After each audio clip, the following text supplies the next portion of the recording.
बलवान रॉ मेरे 4-5 होते हैं। 4-5, हाँ इनको तो इस रॉ को तो ढेर सारे हाथ हैं। तो आज हम देखते हैं कि ये जो बलवान रॉ है इसके हाथों का कमाल देखते हैं। ये देखिए संयुक्त रॉ के बारे में आज हम चर्चा करेंगे और एक हाथ मैंने इस रॉ का ले लिया है और हम देखेंगे कि जब हम इस रॉ के इस हाथ को संयुक्त वर्ण को इस वर्ण में लगाते हैं तो ये क्या बन रहा है, क्रॉ बन रहा है। और क्या हम इसमें लगाएंगे, ये इसमें नहीं लगेगा, इसके लिए एक अलग हाथ है। इसमें जब हम लगाते हैं तो ये क्या वर्ण बना, प्रो, और ये प और रॉ संयुक्त प्रो बन गया है। तो इस हाथ का प्रयोग हमने यहाँ पर नहीं किया क्योंकि हम यह ध्यान रखेंगे कि वर्णों में कुछ वर्ण पैर वाले वर्ण होते हैं और कुछ बिना पैर वाले। जैसे यह पैर वाला वर्ण कहा जाएगा, इसको भी हम पैर वाला वर्ण कहते हैं, लेकिन इस वर्ण को हम लोग बिना पैर वाला वर्ण मानते हैं। तो सिर्फ इसका यूज, इस रॉ का यूज हम लोग पैर वाले वर्ण के साथ करेंगे। फिर हमने लिया रॉ का ये हाथ और इस रॉ का यूज हम लोग करते हैं बिना पैर वाले वर्ण के साथ। जैसे ये क्या बन गया, रॉ बन गया, ठीक है। तो इस रॉ का प्रयोग हम ख के साथ, छ के साथ या ऐसे ही वर्णों के साथ करेंगे जिस वर्ण को पैर नहीं होते हैं। फिर हमने बलवान रॉ के एक दूसरे हाथ को लिया है जिसका नाम है रेफ। ये है रेफ। तो जब हम इस रेफ का प्रयोग अन्य वर्णों के साथ करते हैं, जैसे कि मैंने क पर किया तो इसका एक वर्ण पहले ही रॉ का उच्चारण आ जाता है, ठीक है। जब मैंने ट पे किया तो एक वर्ण पहले ही, जैसे ट से पहले ही रॉ का उच्चारण आएगा। अगर हम प पे करते हैं तो प से पहले ही रॉ का उच्चारण आ जाएगा, ठीक है। उसके बाद हमने लिया बलवान रॉ के एक और हाथ को जिसको हम लोग री के नाम से जानते हैं। और इस री को जब हम किसी वर्ण के साथ लगाते हैं तो क्या हो गया, ये री। प के साथ लगाया तो क्री हो गया, ट के साथ लगाया तो क्या हो गया, प के साथ लगाने पर प्री हो गया। तो इस प्रकार हमने देखा कि ये बलवान रॉ के जितने भी हाथ हैं वो सच में बहुत बलवान है। अगर सिर्फ हम इस रॉ के सभी बलवान जिस वजह से है उनके हाथों के बारे में जान लें तो शायद हम लोग अपने जो बटवी है उसमें कभी भी कोई अशुद्धि नहीं होगी, ठीक है। की सहायता से जानने वाले हैं बहुत ही आराम से नाउन के बारे में, नाउन के भेद के बारे में। नाउन यानी कि संज्ञा। तो हमारा पहला नाउन है व्यक्तिवाचक संज्ञा। किसी भी खास व्यक्ति, वस्तु या स्थान के नाम को हम लोग व्यक्तिवाचक संज्ञा के नाम से जानते हैं। अगर सिर्फ उदाहरण हम देख ले तो हम जान जाएंगे कि व्यक्तिवाचक संज्ञा है क्या। तो व्यक्तिवाचक संज्ञा के उदाहरण में हम लोग देख रहे हैं गाय है, एक नदी का नाम गंगा है, एक जगह का नाम पटना लिखा हुआ है यहाँ पर। और जब हम इसको उल्टा करते हैं तो देखते हैं यहाँ पर लिखा हुआ है प्रॉपर नाउन, जिसके की एग्जाम्पल में है काऊ, जो कि एक जानवर की प्रजाति है। पटना एक स्थान का नाम है। कुरान एक बुक का नाम है। और राम एक पर्सन का नाम है। यानी कि किसी भी पर्सन, प्लेस और इनके प्रॉपर नेम को हम लोग प्रॉपर नाउन कहते हैं, जो कि इस टीएलएम के माध्यम से हम लोग आराम से सीख सकते हैं। इसी में दूसरा है हमारा जातिवाचक संज्ञा, जिसको अंग्रेजी में हम लोग कहते हैं कॉमन नाउन। इससे किसी भी जाति भर का बोध हो जाता है। जैसे अगर हम उदाहरण देखें तो यहाँ पर लिखा हुआ है गर्ल। अगर किसी लड़की का नाम हम लेंगे तो किसी का नाम राधा हो सकता है, किसी का नाम सीता हो सकता है, कुछ भी नाम हो सकता है। लेकिन जब हम लड़की कहते हैं तो एक बार में ही सारी लड़की का बोध हो जाता है। देखते हैं किताब यानी कि बुक। ये जो उदाहरण है इंग्लिश में भी दिया हुआ है और इधर हिंदी में भी दिया हुआ है। तो इस टेलर को जान के देख के हम लोग समझ सकते हैं कि जातिवाचक संज्ञा यानी कि कॉमन नाउन क्या है। तीसरा हमारा नाउन आता है मटेरियल नाउन, द्रव्यवाचक संज्ञा। और ये एक ऐसी संज्ञा है, ऐसा संज्ञा है जिसको हम सिर्फ नाप या तोल सकते हैं, गिन नहीं सकते। जैसे कि हम उदाहरण देखें तो शहद, हनी, यहाँ इंग्लिश में भी लिखा हुआ है। तो क्या हम शहद को गिन के ले सकते हैं, गिन के यूज कर सकते हैं? नहीं, उसको नापते हैं, हम लोग तौलते हैं। जैसे कि गोल्ड, सोना, जैसे कि एयर, हवा, ठीक है। और हमारा चौथा जो नाउन है वो है कलेक्टिव नाउन, यानी कि समूहवाचक संज्ञा, जिससे किसी समूह भर का बोध हो जाए। ऐसा कौन सा हो सकता है? इसका एग्जाम्पल कोई भी टीम, कोई भीड़, क्राउड, जंगल यानी कि फॉरेस्ट,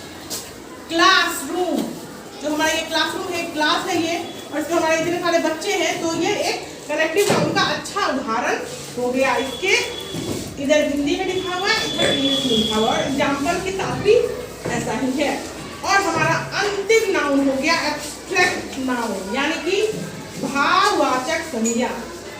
इस नाउन की खूबी क्या है कि जिस भाव इसमें हम ना तो आंख से देख सकते हैं, ना नाक तोड़ सकते हैं, सिर्फ महसूस कर सकते हैं ऐसी वस्तुओं को, जैसे कि किसी का प्यार, लव, जैसे किसी की बुद्धिमत्ता, विजडम, जैसे कि किसी की ऊर्जा यानी कि एनर्जी, किसी की दयालुता यानी कि काइंडनेस। तो इन सभी टीएलएम की मदद से हम लोग नाउन हिंदी में या संज्ञा अंग्रेजी में बहुत आराम से सीख सकते हैं और जान सकते हैं। ठीक है, बंद करो। हो गया, बंद करो। जो हिंदी और इंग्लिश दोनों में आता है काम, तो सबसे छोटा विराम चिन्ह हमारा होता है कोमा का विराम चिन्ह। ठीक है, और जब लेना हो छोटा विराम कोमा से तब ले लो काम। ठीक है, उसके बाद चलते रहो। फिर देखो कौन सा आता है विराम चिन्ह। अरे ये है सेमीकोलन। ठीक, सेमीकोलन का चिन्ह देख लेते हैं हम लोग। तो उद्धरण करना हो शुरू या देना हो समय व अनुपात का ज्ञान, कोलन यानी अर्धविराम से ले लो तब काम। चलते रहो। उसके बाद आ जाता है हमारा विराम चिन्ह कोलन। ऐसा ठीक, जब विशेष वाक्य के बीच में देना हो जोर तब सेमीकोलन है इसका तोड़ और अल्पाधिक विराम है इसका नाम। अब देखते हैं हम दूसरे विराम चिन्ह के बारे में, जो है कोटेशन मार्क। विशेष अक्षर या हो कोई शब्द या हो कोई स्पेशल वाक्य कोटेशन मार्क के अंदर देता है वह बढ़िया सार। अब देखते हैं हम लोग इंटेरोगेशन मार्क, जिसको कहते हैं प्रश्नवाचक चिन्ह। जब पूछना है प्रश्न तो यह चिन्ह रहता है। पूछोगे जब प्रश्न कोई, इंटेरोगेशन मार्क को याद कर लो सभी। उसके बाद है इंटरजेक्शन मार्क। विस्मय हो या हो दुख, आश्चर्य या खुशी की भावना को करना हो व्यक्त, इंटरजेक्शन मार्क बनाएगा। और जब फुल स्टॉप यानी पूर्ण विराम हिंदी में जब करना हो वाक्य खत्म, पूर्ण विराम, फुल स्टॉप, तब देगा दम। तो ये हमारा घूमते रहो तुम लोग। ये है हमारा विराम चिन्ह जिसका प्रयोग करेंगे हम अपनी भाषा में, हिंदी में और अंग्रेजी के साथ। डॉक्टर साहब बच्चा कहीं खराब रहा इलाज क्या दे? पागल है क्या जी, हम दांत के डॉक्टर हैं, दिखता नहीं है बोर्ड। डॉक्टर है। अरे पागल हो क्या, हम तो दांत के डॉक्टर है ना। हम कैसे इलाज करेंगे? जाओ दूसरे डॉक्टर के पास जाना। जाओ।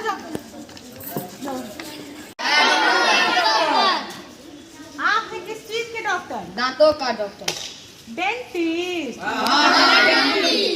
आप है किस चीज के डॉक्टर? त्वचा का डॉक्टर। डर्मेटोलॉजिस्ट। आप है किस चीज के डॉक्टर? दिमाग के डॉक्टर। साइकियाट्रिस्ट। आप है किस चीज के डॉक्टर? गायनेकोलॉजिस्ट। आप है किस चीज के डॉक्टर? हृदय का डॉक्टर। अच्छा, कार्डियोलॉजिस्ट। आप है किस चीज के डॉक्टर? नाक और कान और नाक और गले। अच्छा, आप एंट स्पेशलिस्ट हैं। आप तो आपके अंदर भी सब है। आप जनरल फिजिशियन। आप है किस चीज के डॉक्टर? किडनी का। अच्छा, नेफ्रोलॉजिस्ट। आप है किस चीज के डॉक्टर? मैं हड्डी के डॉक्टर। हड्डी के डॉक्टर यानी ऑर्थोपेडिक। आप क्या है? सर्जरी वाला। अच्छा, आप है सर्जरी वाले डॉक्टर यानी सर्जन। आप क्या है डॉक्टर? अच्छा, कैंसर के डॉक्टर, ऑन्कोलॉजिस्ट। आप किस चीज के डॉक्टर हैं? बच्चों का डॉक्टर, पेडियाट्रिशियन। आप हैं किस चीज के डॉक्टर? पशुओं के डॉक्टर। अच्छा, वेटरिनेरियन। आप हैं किस चीज के डॉक्टर? मैं आँखों का डॉक्टर। आँखों के डॉक्टर। अच्छा, ऑफ्थल्मोलॉजिस्ट। इतने सारे डॉक्टर, तो हमें जिस चीज से प्रॉब्लम है हमें जिस उसी डॉक्टर से काम करना चाहिए, है ना?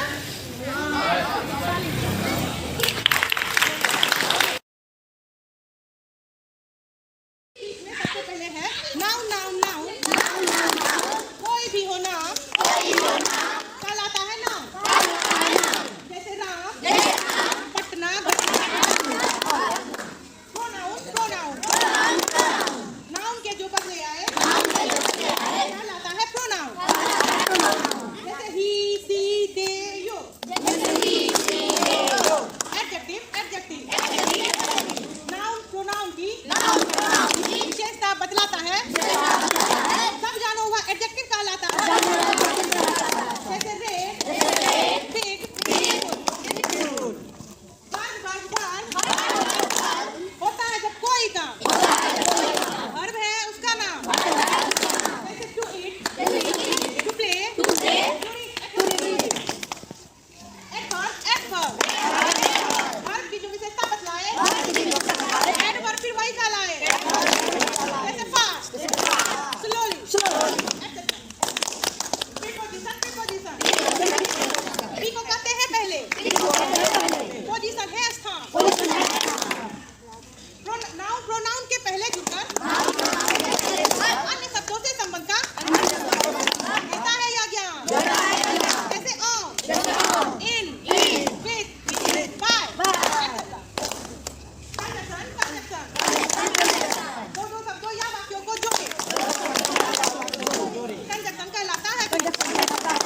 जैसे बट, और, एंड। इंटरजेक्शन इंटरजेक्शन दुख, आश्चर्य, खुशी इंटरजेक्शन दिखलाता है। जैसे ओ, आ, उप्स, अलास, हुर्रे। ये है हमारा पार्ट्स ऑफ स्पीच। ठीक है, आप सब पढ़ लीजिए। वैसे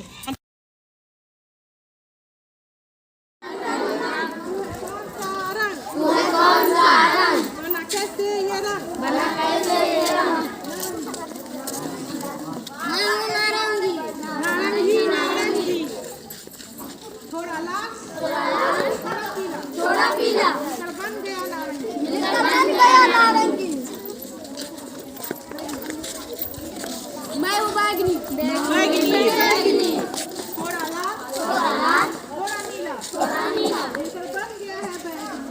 बन गया है बैगनी। मैं हूँ हरा, थोड़ा पीला, थोड़ा नीला।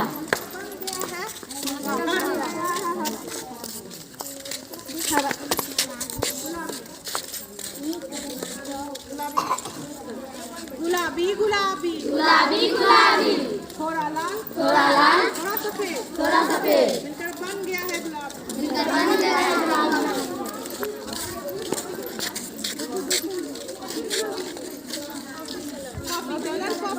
कॉफी कलर, थोड़ा लाल, थोड़ा काला,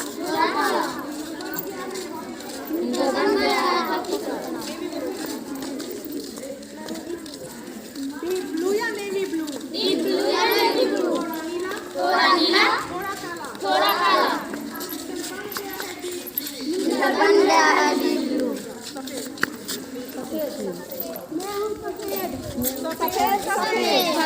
सफेद, थोड़ा हरा, थोड़ा मैजेंटा, मिलकर बन गया है सफेद। मैं हूँ ग्रे या स्लेटी।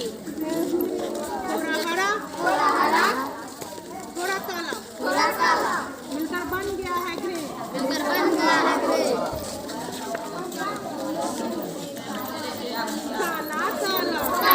काला, थोड़ा हरा, थोड़ा लाल, मिलकर बन गया है काला।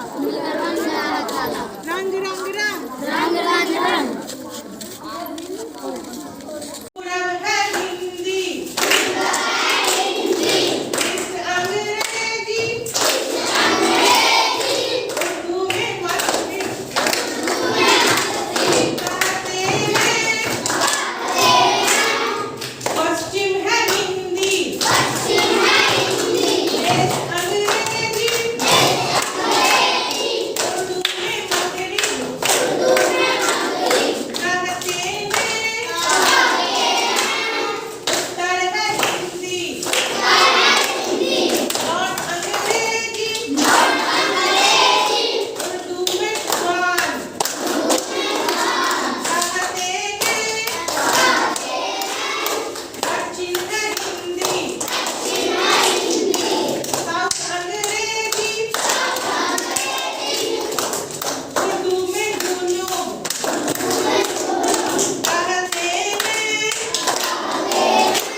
बनता है और उसके बाद हम ये जान रहे हैं कि कोई भी विद्या कानून कैसे बनता है। तो